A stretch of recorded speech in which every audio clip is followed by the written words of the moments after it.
तो पानी ए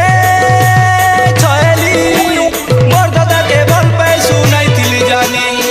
चका जन पान पतरी आउलो तुई चतुरी चका जन पान पतरी आउलो तुई चतुरी तो लागी तो बोझा जका मुई हेउछे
प्यार करू छे